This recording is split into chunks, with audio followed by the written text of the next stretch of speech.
Hello, hello. Hello, everyone. I'm glad to be here.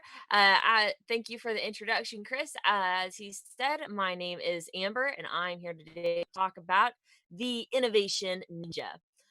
So, oftentimes, whenever we are thinking about innovation, we there is a question of where innovation comes from. And especially in this COVID time, in this season of isolation, I've had many people bring up the idea of the lone wolf theory.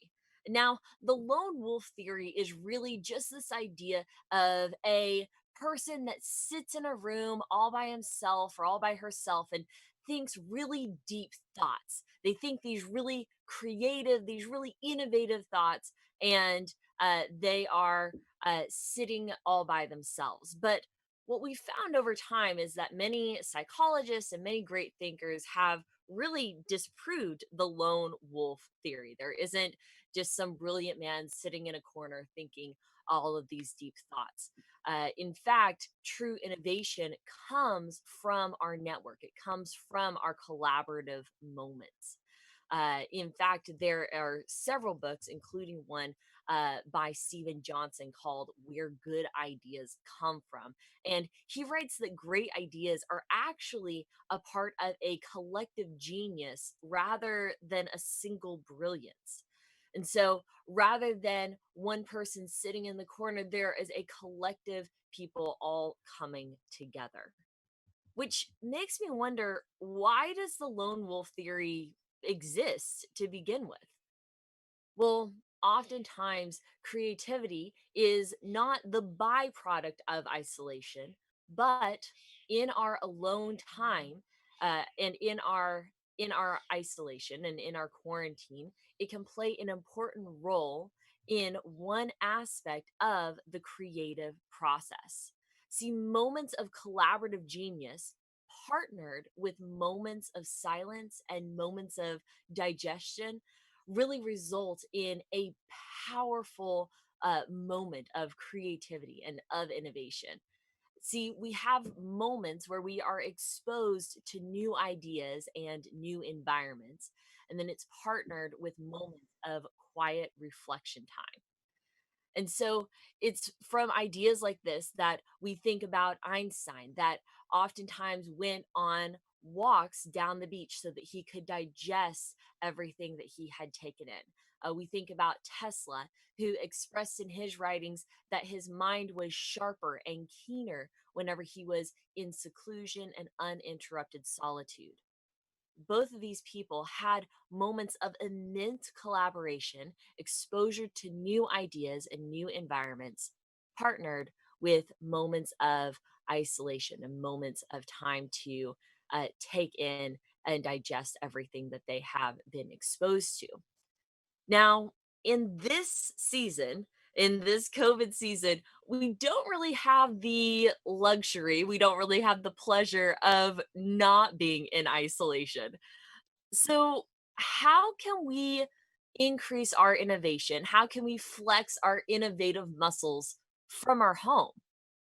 Well, first, we need to get into the mind state of creativity. We need to get into a flow state. In fact, there's a psychologist named Mihai Csikszentmihalyi. I think I said that right. And he writes that in order to be our most creative self, we must be into a flow state.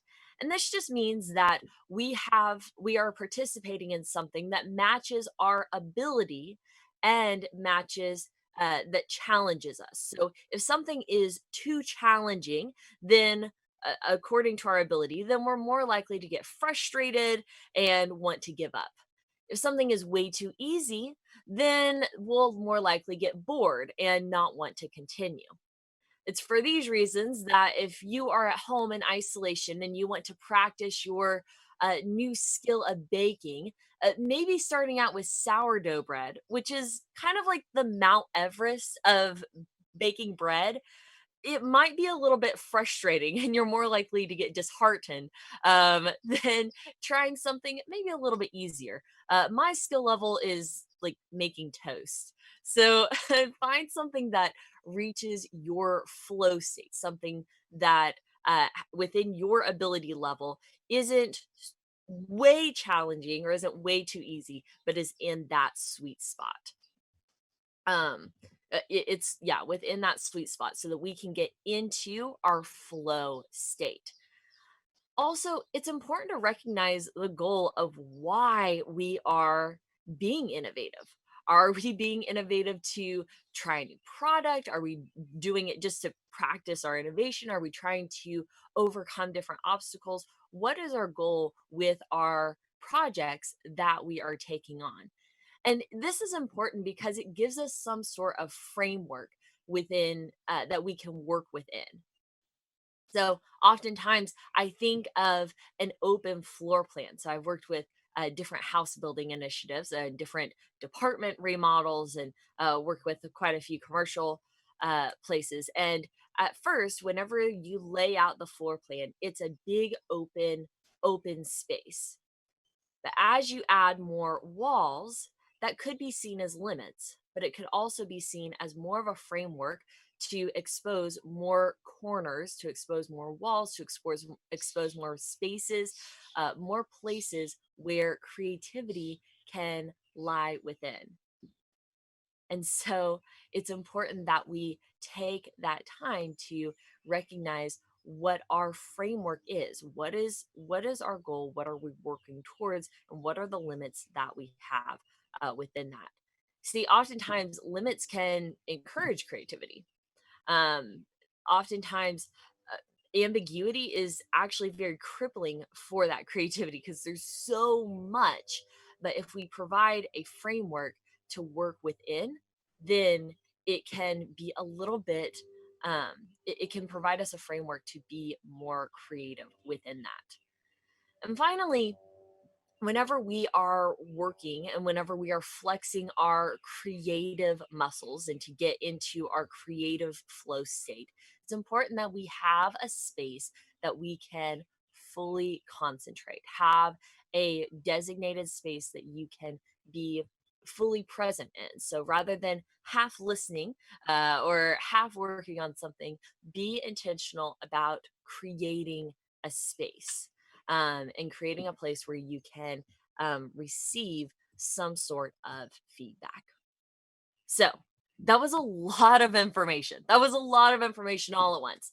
Um, but it's important to know that we need to have moments of collaboration and be in moments of isolation. And in that time, in our flow state, we can truly unlock our innovative muscles. So, again, that was a lot of info. Now, I'm going to, we are going to take a moment to practice our innovation right here, right now. See, we don't have to wait until quarantine is over. We don't have to wait till this season is over. We can take time to flex our innovative muscles. We can take time to flex our creative muscles right here, right now. You can actually use this time to build up your creative mind so that whenever we reemerge into society, you can be even more creative and more innovative than ever before. This is extremely important for, especially for organizations that have continuous product development, have continuous service development. It's through these innovative times that we can become, that we can stay relevant, that we can find the new ways to move forward. So, how can you practice innovation from your home? The first thing that you can do is to be exposed to new ideas. Now, we're really in luck right now because we have exposure to all of these virtual experiences, and you can indulge into different ideas from museums and libraries and universities. They're all opening their doors to new information for that you can indulge in for free most of the time. So take that time to be exposed to new ideas and be present in that time. So that's your first thing that you can do. Be exposed to new ideas. Find out those new exposure from libraries, from universities, from museums, and be present in that time. So while you're in that time of isolation, you can mull on those ideas and fully digest it. That one's pretty easy. The second thing that you can do at home is to try new things, right? So I gave the example of baking bread as one of them. Apparently baking bread is becoming all the craze right now. But I'm going to give you a little bit of a different challenge. I think I put on here, maybe I did not. If you have I'm going to give you just a second to grab a piece of paper and a pen. Grab a piece of paper and a pen, and we are going to have an ultimate creativity challenge.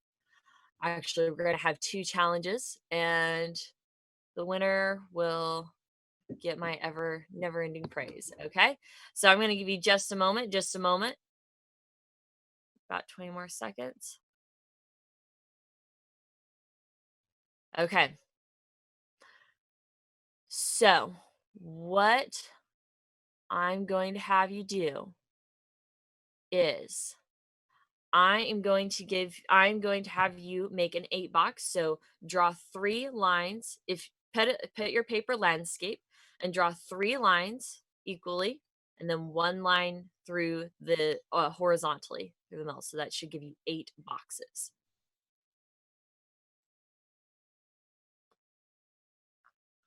All right.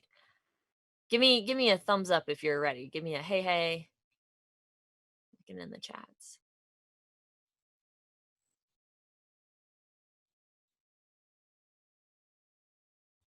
Okay.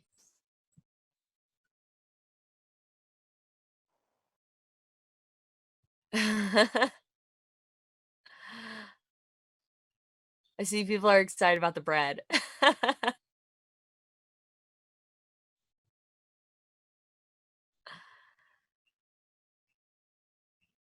Okay. So here's what I'm gonna do is I'm gonna give you 15 seconds. We're gonna start off the day using your brain.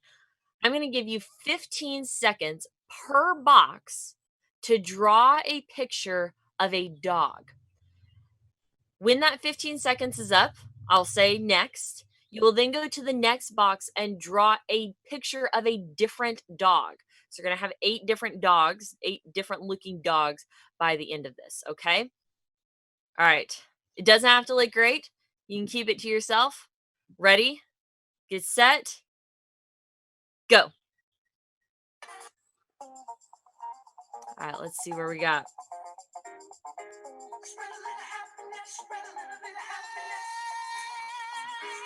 Come on going.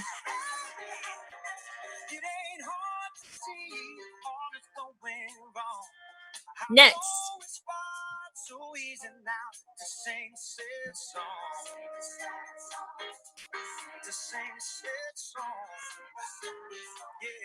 Come on, go on. Next.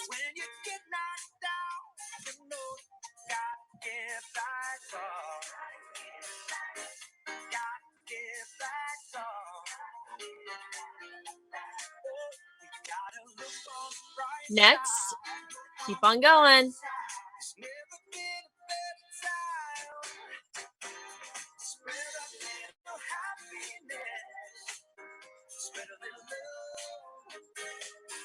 Next.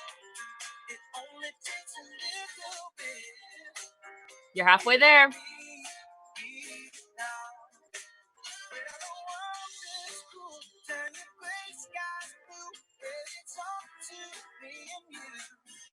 Next. Keep on going.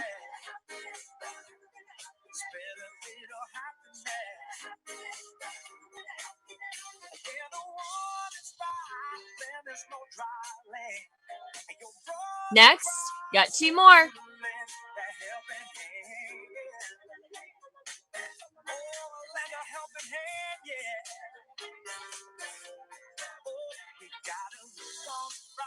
Next, last one.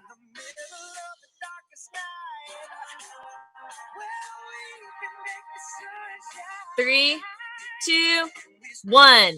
Stop. All right. Let me see in the chat. Who was able to draw all 8 of their dogs?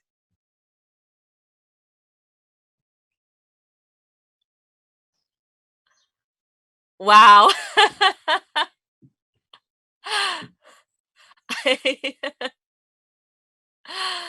Oh, was it easier in the first little bit? Totally day.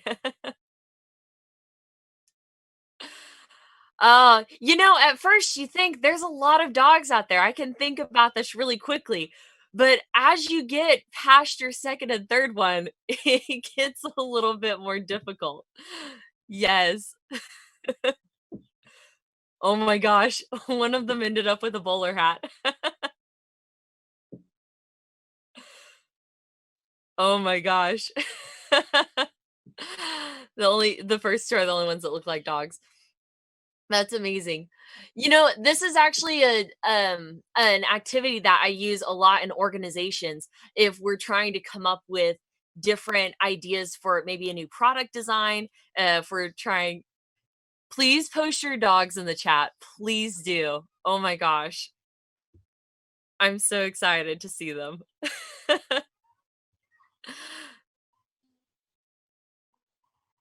Starting to look less and I tried to distinguish them.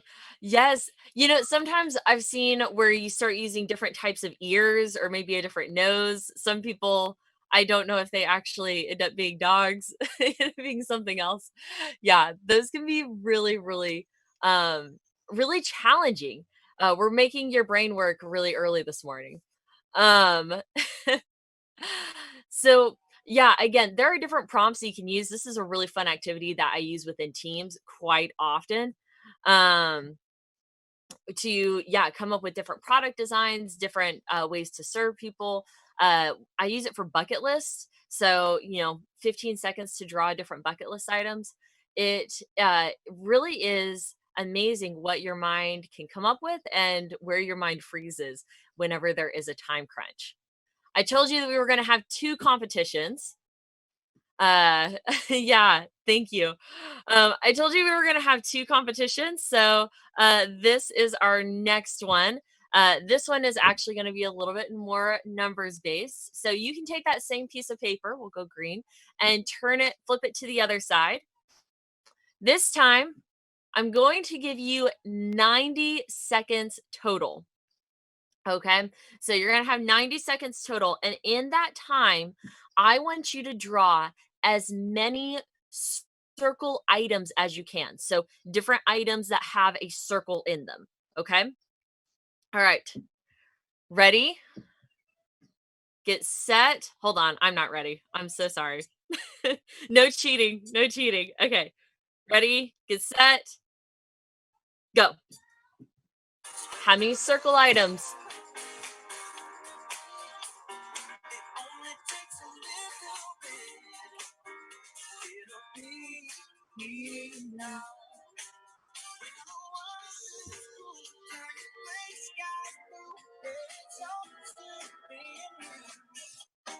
Keep on going.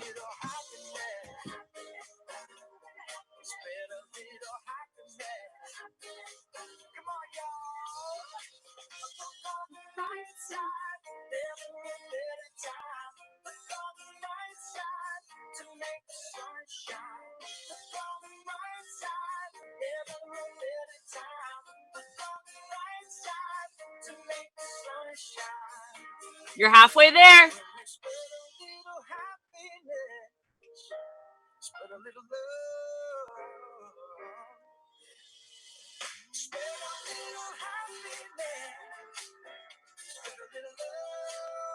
You got 15 more seconds. Keep on drawing.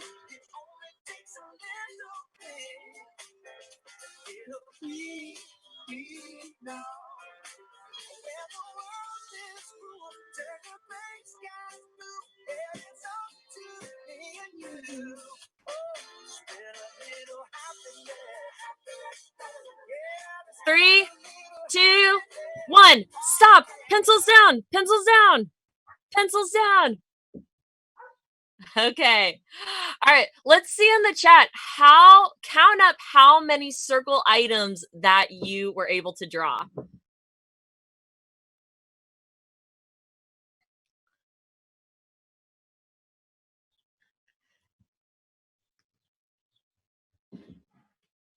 10.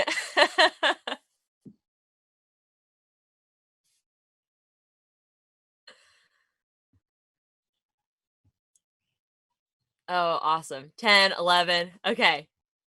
Was it easier with the first 5 that you with the first 5 or 6 that you drew or the second half? Which one did you think was easier, the first half or the second half?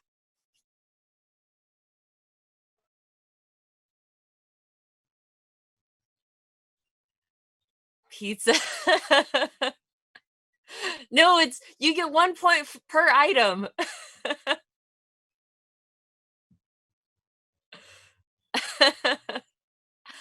I feel like I always go to, like, fruits, so I'm like, "That's an orange, that's a watermelon, that's an apple." The first half is easier, but this is easier than the dogs. Yeah, yeah, dogs can be really, really difficult.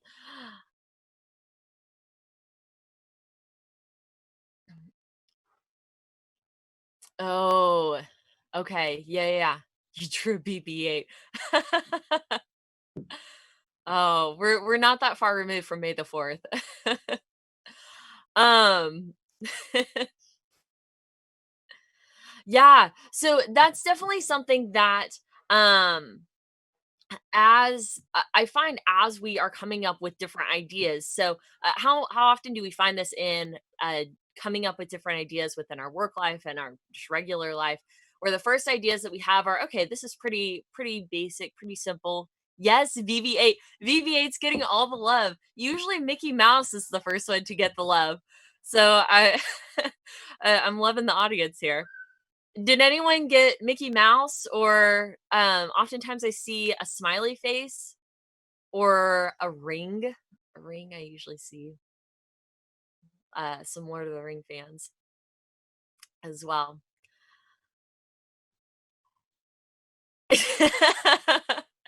Keep in mind, I've been doing this activity for a long time, so I totally like, I feel like I can cheat now whenever I have it because I already have a lot stored in my brain.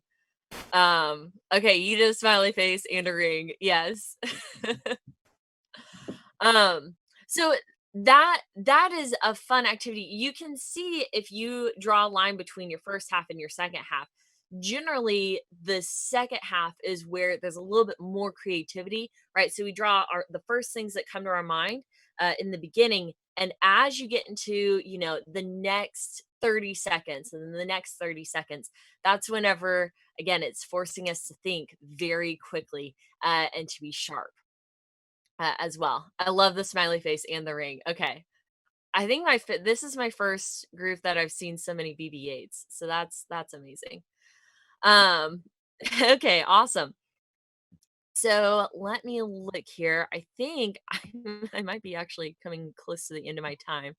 Um so these are different these are different different activities that you can use whenever you are at home. I actually have quite a few different activities that if you reach out to me, I would love to share with you. I'm actually leading a different groups in these innovation um activity building activities that we do about once a week. So yeah, definitely reach out and I'd love to share some of those with you.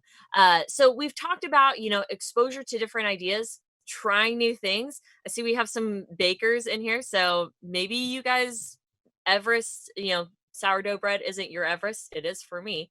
So I look forward to, yeah, you trying those new ideas. And then the third big thing that you can do um to practice innovation while you are at home is to continue to have conversations and to build relationships with those around you. Now, right now, you are able to have a conversation with someone from all the way in Tulsa, Oklahoma.